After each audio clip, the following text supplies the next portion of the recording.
The world isn't simple anymore. And on the Walden Pond podcast, your host, anti-fraud expert Vince Walden, is talking to experts about the technology and compliance trends you need to know about to keep your compliance and fraud detection programs relevant.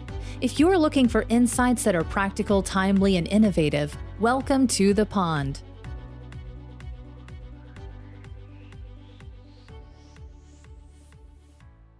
Well, welcome to the pond. I'm your host, Vincent Walden, coming to you on the Compliance Podcast Network. With me today is Jay Leib, Chief Strategy and Innovation Officer with Reveal. Glad to have you on the show, Jay.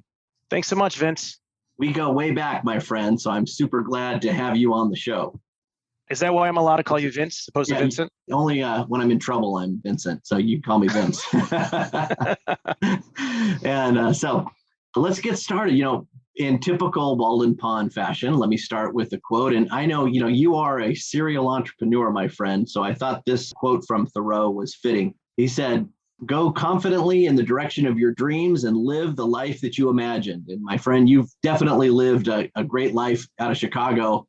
And I've just seen your career kind of go from amazing company to amazing company. And so glad you're at Reveal. Tell us real quick, about your background and how did you get to Reveal, and kind of take us through your career. Yeah, no, I appreciate it, Vince. To quote some other famous people, I had a long and winding road to get where I am today. Like many people in the technology field, I started outside the technology field. I was I thought I wanted to be a writer somewhere, or maybe somewhere in filmmaking, television production, somewhere in there, really in the creative arts.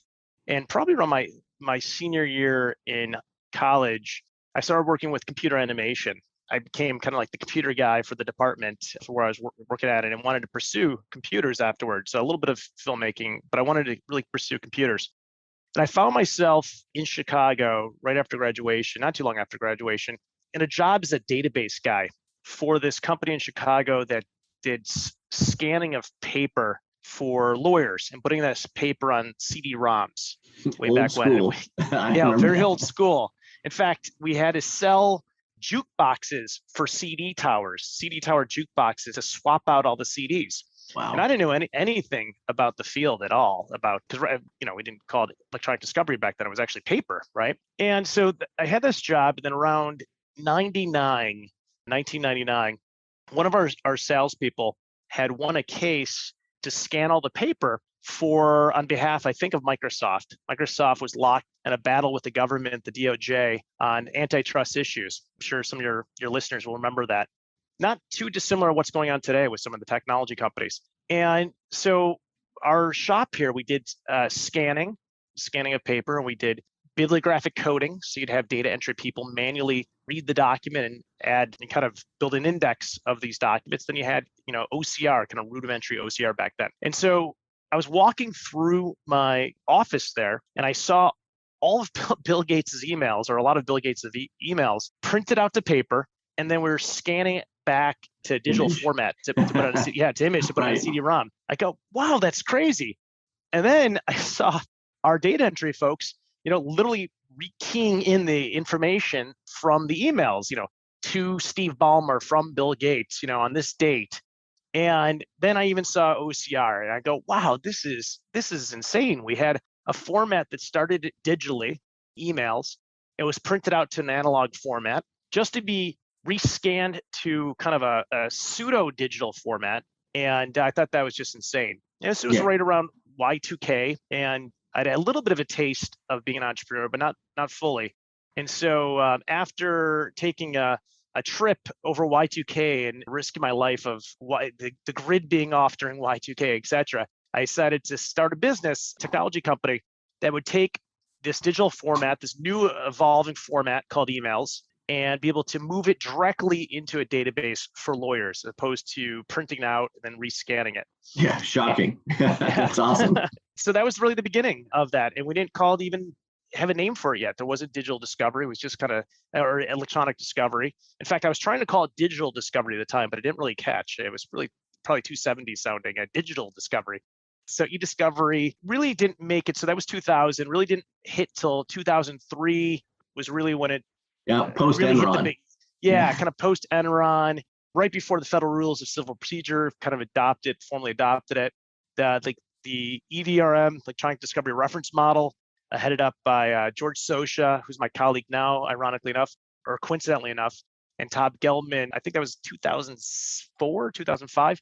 They really helped usher us into the new age. But our technology, which was just called Discovery Cracker, was by far, the biggest kind of processing tool in this space. And from there, we like many entrepreneurs, we sold the company. I stayed on board with the company that acquired us for a little bit.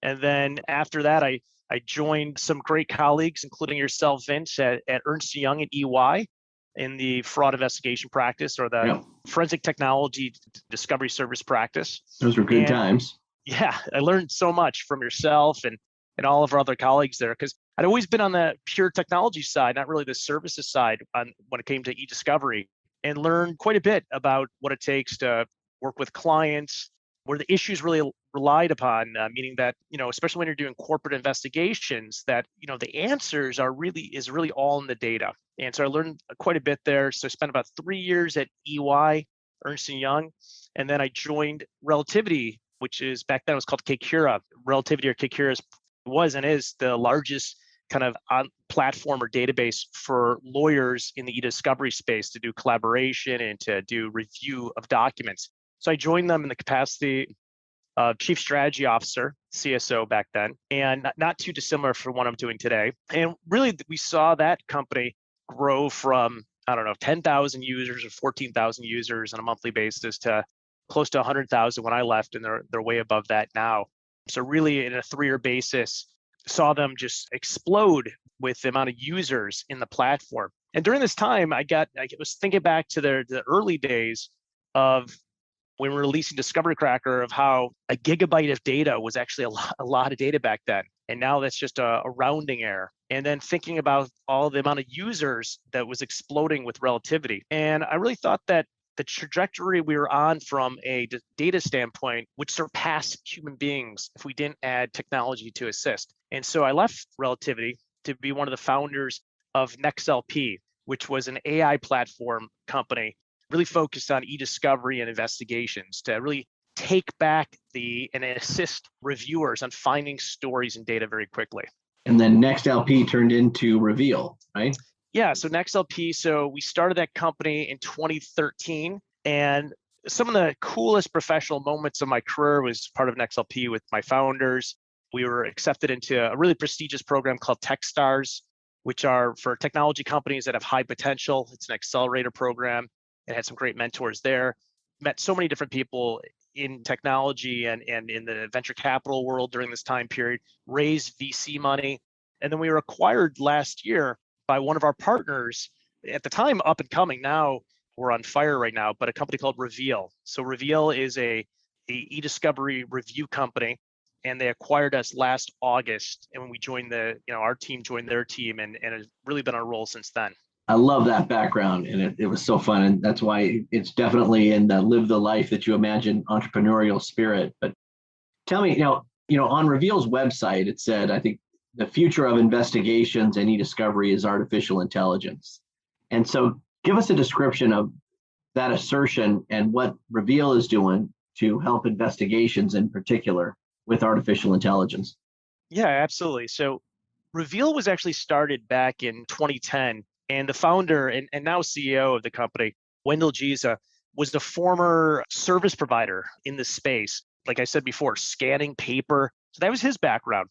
And he had sold that company and saw that there's this new thing, electronic discovery, that's out there. There's some tools like Relativity. And he thought maybe he can build something that'd be a great alternative to, say, Relativity. And that was around 2010. And I think what he saw and what we saw was really that the data was just getting so much larger than what human beings can get through in an efficient manner. And the efficacy of these technologies of AI, from NexLP to I'll talk about BrainSpace in a moment, to BrainSpace, was really growing in the legal community and the investigative community. And so we partnered first, and for any entrepreneur out there that seeks to have a great exit at some point, or some kind of event where they're acquired by another company, proving out your value mutually to a group is always a It's kind of a hack. The best way to get acquired is to be acquired by a group you're already working with. So we had already been working together. And so we had dated for that time. And he saw that the power of our technology combined with his platform, the platform they were building, was really powerful for our end users. So we're able to prove out that value together. And what we're trying to do here is help end users, help law firms, in-house corporations, investigators, international consultancies be able to get through whatever their obligation is as far as data goes as fast and efficient as possible, while finding the key insights and key stories as fast as possible. So we can help save money, and we can also give, even more so, we can help give a tactical or strategic advantage, especially if it's litigation, by understanding your data much faster. So A, we can help remove or reduce the noisy data that's not part of the case. And B, we can help find those key stories, key insights that are part of the case and get them faster than before. And finally, we can help you move through those obligatory documents that maybe through a production or a government request that's being requested of you to get those documents as quickly as possible as well. Yeah, and see, I like it, from a compliance and investigations perspective. I like the fact that it's automated privilege review. But again, there's lots of folks that have been doing that, but that's key. You got to do it right and fast. I was really intrigued by this, some algorithms that you guys have around antitrust or cartel identification of our cartels, or other anti-corruption type patterns or algorithms that you have. Can you give a sense of how is the AI being used to, detect anti-fraud or anti-corruption or those types of specific risk areas?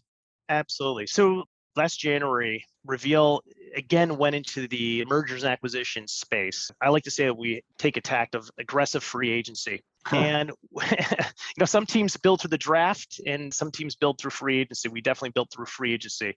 And so we acquired another company, and really kind of a merger, another AI company called BrainSpace, which has just tremendous, probably the best visual analytics in the world when it comes to eDiscovery investigations, a great machine learning platform, some key talent on the team. And really what we've been looking to do is bring together some of the key differentiators of BrainSpace and some of the key differentiators of what was formerly the NexLP technology, now we call Reveal AI. And one of the things that we've been working hard on is this instance of what we call the AI model library. And it comes really in two flavors. One is our data science team has been building out AI models to look for specific issues within data to get high signal, high important documents into the hands of investigators and from a compliance standpoint as quickly as possible. So we have AI models around privilege, like you just mentioned. We have AI models around HR issues, which was something much requested of our clients. So looking for sexual harassment, toxic behavior, bullying employees, really just bad employee behavior. We have AI models that look for ethical and fraud types of issues, like counting issues or kickbacks and bribes as it comes to entertainment. We have models that look for PII and PHI. And then we even have models to help clean up data as well. So these are models that our team builds out and instantly gives new solutions to our clients that are using our platform. This is using data sources such as email or even text chat or documents. That's right. Pretty much a whole variety of unstructured data, right? Yeah, that's the key. I love it. That's the key, is that we really focus on and try to become experts in the unstructured data, emails, productivity suites like Slack or Teams, loose documents like Word or PowerPoint, all those types of things we consider to be unstructured data. We can even work on things that that I learned from you actually, is that what I consider to be semi-structured data.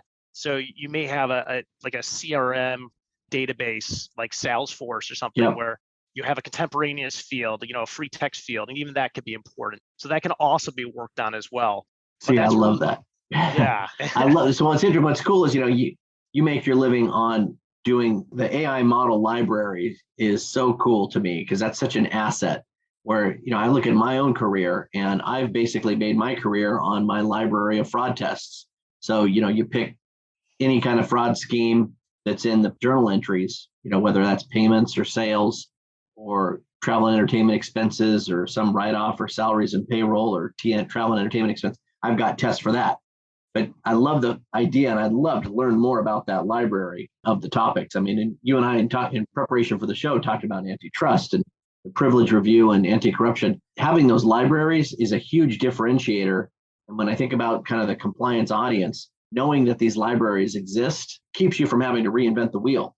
Yeah, that's exactly right. And one of the things too is, you bring up tests, and that's a great, a great example, right? So what is a test? A test is you have some kind of either control group or some kind of question you want to ask, and you want to and repeat that question over and over and over again. But the question is, how can you take that test and be able to evolve it with more information and more knowledge? That's where AI gives us an advantage here, where it's not mutually exclusive. We can take your tests and evolve them. And so we've been partnering with law firms, we've been partnering with legal service providers, and partnering with consulting groups on helping them build out their own AI models. And a good example of that is we partnered with DLA Piper, which I think is the largest litigation firm in the world. And they have a spin-off company called Ascension.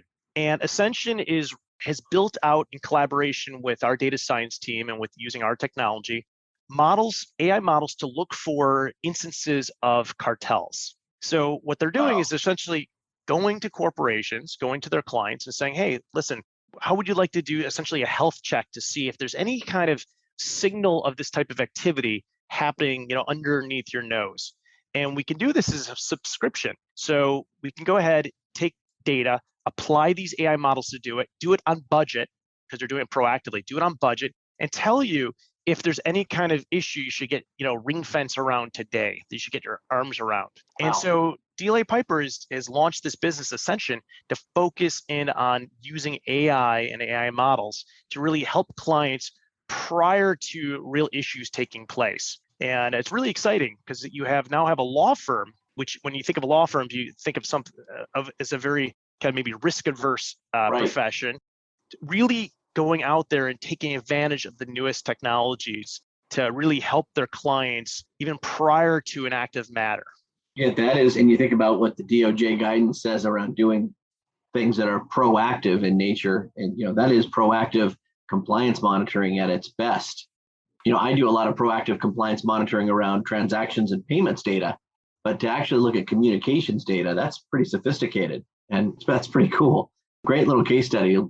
We have time for one last question, and I always like to end in this advice kind of question. And what advice do you have for in-house legal counsel or compliance professionals who want to kind of up their game with use of technology, and particularly around some of these AI models, perhaps?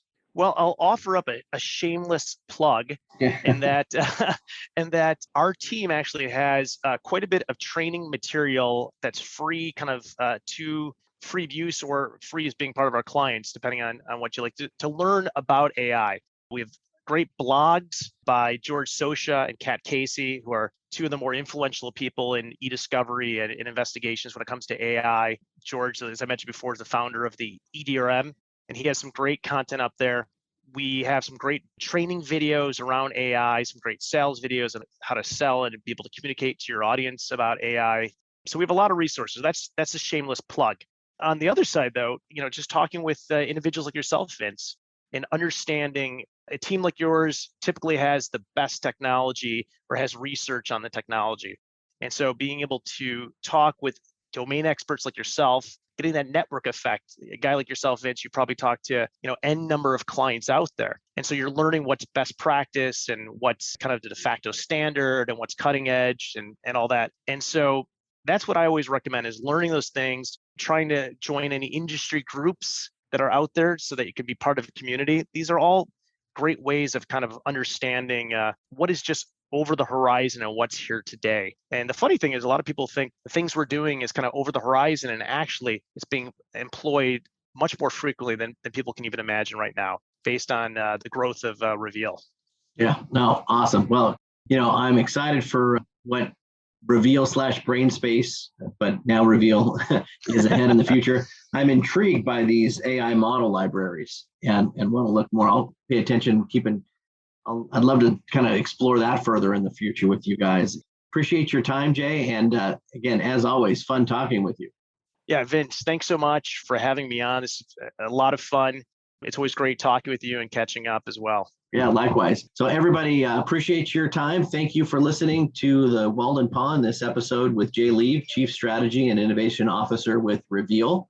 And we'll see you next time on the pond. Take care, everybody. Thank you for joining us for this episode of the Walden Pond Podcast. Make sure to subscribe so you never miss an episode and help spread the word by leaving a review.